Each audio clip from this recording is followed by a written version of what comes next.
Now, we're not going to talk about how it's only $600 and not $2,000, but okay.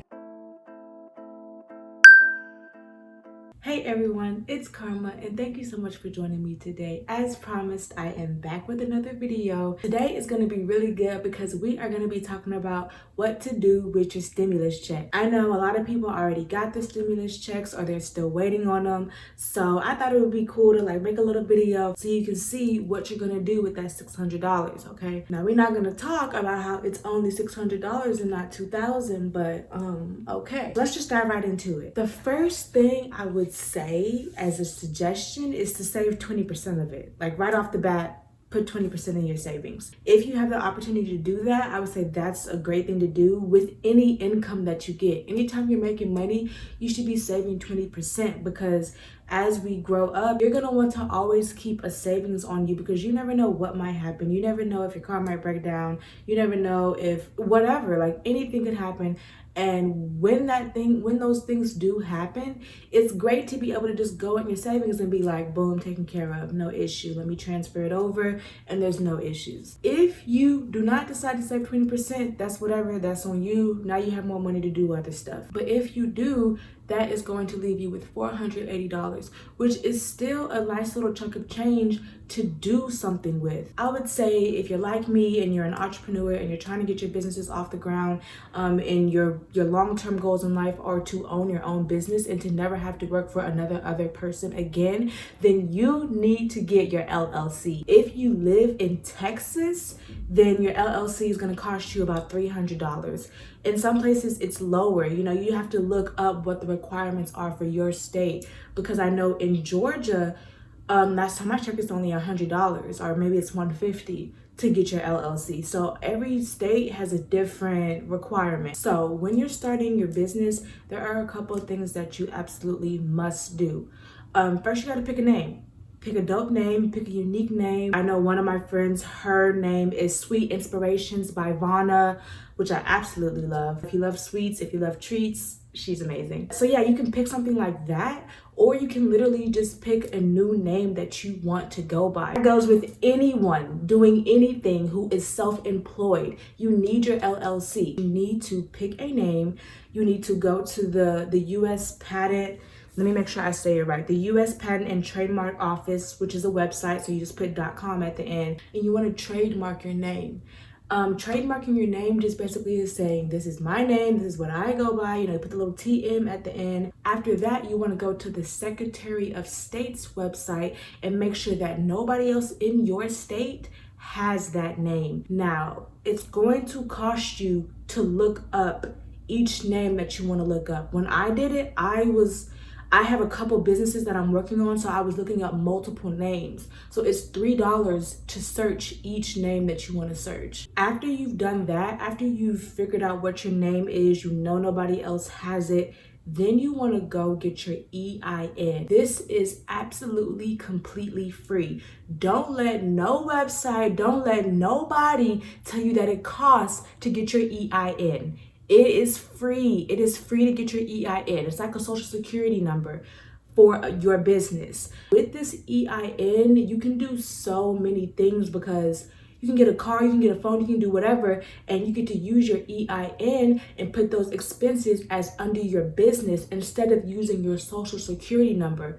When you go to finance things, when you go to buy things, they do a credit check and they use your social security number. And that's what we want to avoid. We don't want to have our personal information on anything. That's why it's so crucial to get your EIN and get your LLC so that now everything is going under that business name. Any type of supplies that you get, any type of financing that you need to do for your business, getting a building, getting a car, getting whatever, you have to put it under your EIN. You get tax write-offs, you get so many benefits from having that EIN. So like I said, it is completely free. Don't let nobody swoon you. All you have to do is go to the IRS website and fill it out. Fill out the information to get your EIN. Now, after you do this, after you get your EIN, that's when you're actually able to register for your LLC. Now, like I said, it's going to be different from state to state, and that's the only thing that's unfortunate, because when I first figured out about all of this information, it was from somebody living in Georgia. So the steps were slightly different. And like I said, in Georgia, it's a lower price. She was saying it was only $100. That's not the case in Texas. In Texas, it's $300. So some of this stuff, when you go and do it, you're going to see it's a little different, but it's still going to be, you're still going to be able to do it. You're still going to be able to figure it out. I was, even though like, I was like, what? A little bit confused, because like I said, it was 2 different states. I was still able to figure it out. So you definitely can do that. Then you want to go back to the Secretary of State's website and actually file your name or your business as an LLC. It's going to walk you through a couple steps of things that you need to do. Like I said, it's going to be very easy. It's going to be, just go through the steps. It gives you options of like what you're listing it under, and there's different codes.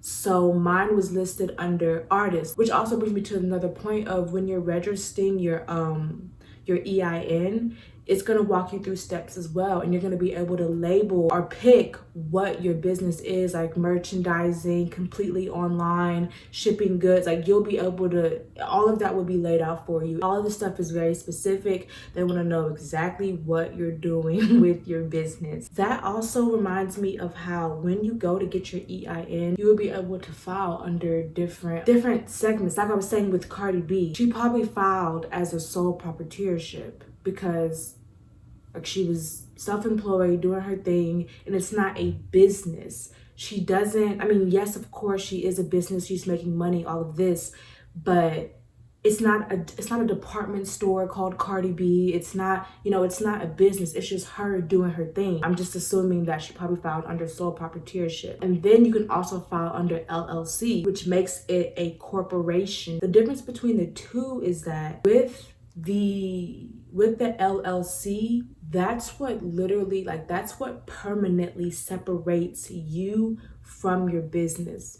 That's what makes it known that the LLC is one thing and you are a separate entity. So that way, if you get sued, you don't get sued. Your LLC gets sued. But if you're a sole proprietorship and you get sued, then you get sued. That's like the best way I can explain it. I hope that makes sense. Like LLC, it makes you completely separate from what your business is doing. Like I said, if your business gets sued, that technically has nothing to do with you. Like, yes, it does, but like you won't be sued. It'll be just your business. So your assets, your income, all of that will be good, and your business will be the one that faces the backlash or whatever, but you will still be financially set, and you won't have to worry about any of your personal things being attacked if you do find yourself in a lawsuit, financial crisis, any type of anything.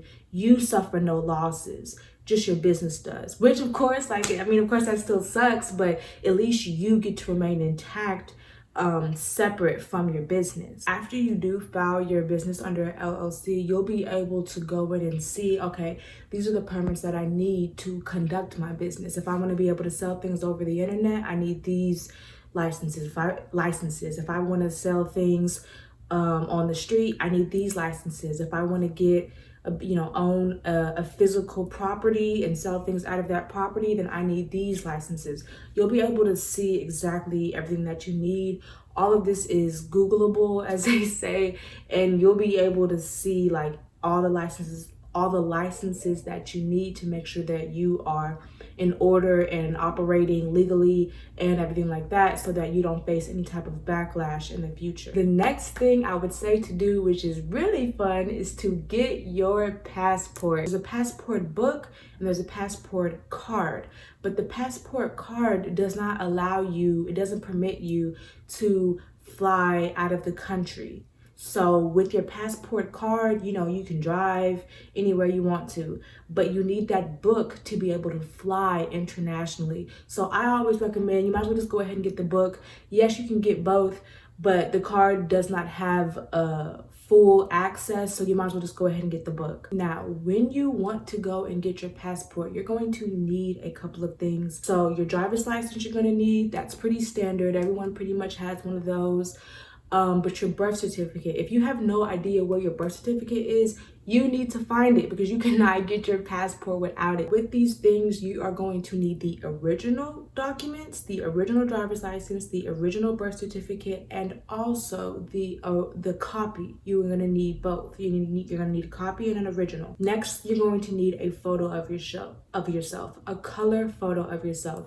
You can go anywhere. You can go to CVS to take these photos. They literally have an area in CVS just for taking passport photos. You'll stand there, you know, just basic photo, you know, smile, whatever, and take the photo. And then that's all you need besides the form DS-11. That is your application. That's how you apply to get your passport. So how much dollars is going to cost us? The application fee to get your passport is $110, and then the execution fee is $35. That's going to take you to about $145, which is really low. Like, with this book, you can go anywhere in the world. So for $145, it's not bad. If you're in a rush, maybe you're going on a trip soon, maybe you just need it right now, maybe you just want it right now, you can expedite the process because normally it takes about 10 to 12 weeks. But to expedite the process, it's going to cost you another $60. So with that $145 plus the $60 makes $215. That's what's going to cost you to get your passport. If you want to expedite it, it's going to cost you $215.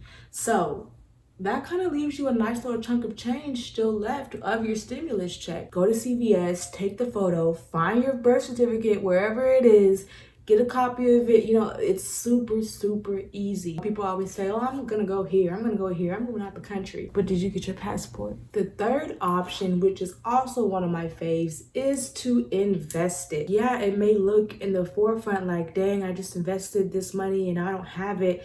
But like, you're investing in yourself. I'm not talking about Forex. I'm not talking about whatever the other thing is. I'm talking about like real investing, the type of investing where you are going to see your returns in 5 to 10 years. Not we're just doing this quick trade trying to make quick money. That's what you call volatile. Those investments are risky. Go ahead and do it the long way. Do it the way that may take a minute. That's okay. I don't know how much Beyonce invested into Uber, but the girl made big returns, millions of dollars off of investing in Uber. Granted, she did invest more money, so the more you invest, the bigger the returns. That's how she was able to make so much off of that.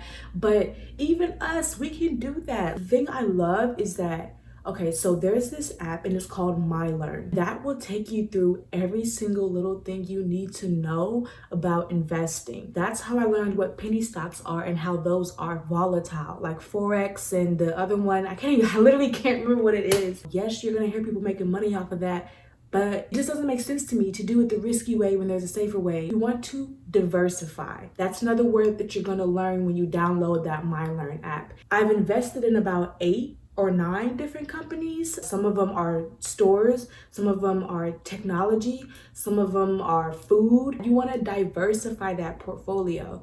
And the great thing about what I use to invest, which is Cash App, is that, and you can also use Robinhood. Robinhood is a good one. I started using it, but I just never really got into it. And actually Robinhood just made this official. I won't say just made it, but it was like a couple months ago where they just made it like this, where you can invest in percentages. If you're someone who doesn't have hundreds of dollars to invest, buy a percentage of a share instead of just buying like the whole share. For example, to buy 1 share of Apple right now is over $300. So what you can do on Cash App and Robinhood is say, well, I'm just going to invest $50. That's what I got right now. That's what I'm going to invest. And you can own a percentage of that share every month.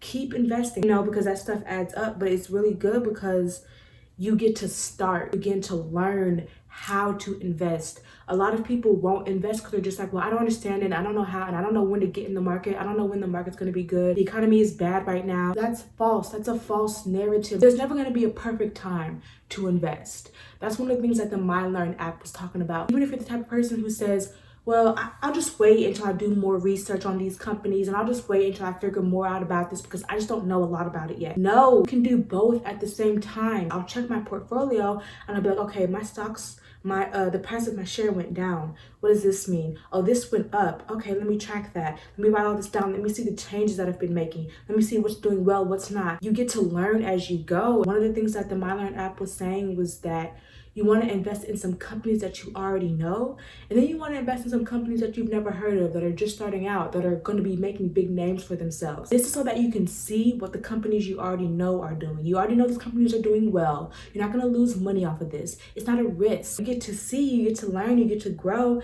that's the only way you're going to be able to get good at it. And trust me, investing is one of the most powerful, most beneficial things you can do for yourself. And yeah, it may take 5 to 10 years, but isn't that the point? The fourth thing that you can do with your stimulus check, if you don't want to do anything that I just said, and you're just feeling like, oh, I already have my LLC, and I already have my passport, and I've already invested. Okay, great. So you know what you can do?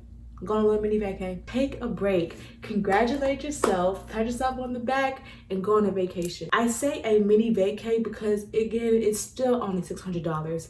And if you do save 20%, like I encourage you to, then it's only $480. Even something as simple as just, maybe you just want to book a hotel in the next 2 towns over. Or maybe you just want to go, to the state that's right next over, something that's just a quick little drive. Someplace that's going to be chill, never been there before, get a little hotel and just vibe out for a couple days. If you're driving there, you don't really have to worry about paying for a flight. Just, put aside some money for gas, get some little money for the hotel, and then the rest of the money was yours. I feel like you could have a good chunk of change left to do something, go out to eat, just relax, or maybe you just want to stay in the hotel all day. Whatever your idea of a mini vacay is what I think you should do. The fifth and final thing, the best thing I think that you can do besides getting your LLC, your passport, and investing is to pour it into your business. Like I was saying with my friend who is a baker, the Sweet Inspirations by Vonna,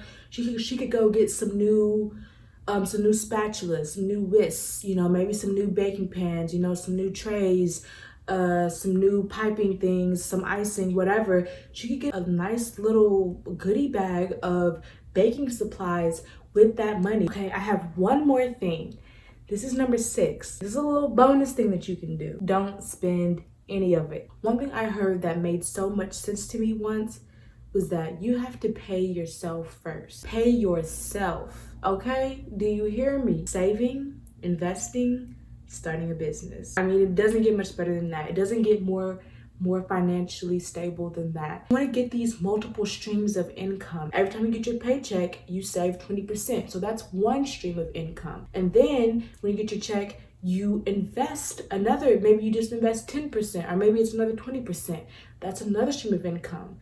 And then you started your business. That's another stream of income. And they say that the average millionaire has 7 streams of income. You want to get as many streams of income as you can. I'm not sure how I got on this topic, but it needs to be said anyway. So that brings me to the end of this video. I really hope that you found it helpful and are able to go and do some of those things that I named. I think that it'll be really beneficial. I think that it will serve you. And in this life, we always want to be doing things that are serving us. We want to be doing things that fulfill us in some way. Definitely, I would say to do one of these things. Even if you say, oh, well, Karma, I can't do all of that. Like, I got bills to pay. You could still just save 20%. There's always something that you can do with that money besides just paying other people, paying the bill company, paying the rent company, paying the light, paying the water, paying the phone company. You keep giving your money away to other people. You need to keep some for yourself. So again, I hope this was helpful. Please let me know down in the comments what you thought about this video. Like, subscribe, share it with one of your friends who might find this useful. And as always, as usual, I will be back with another video, so do be looking out for me.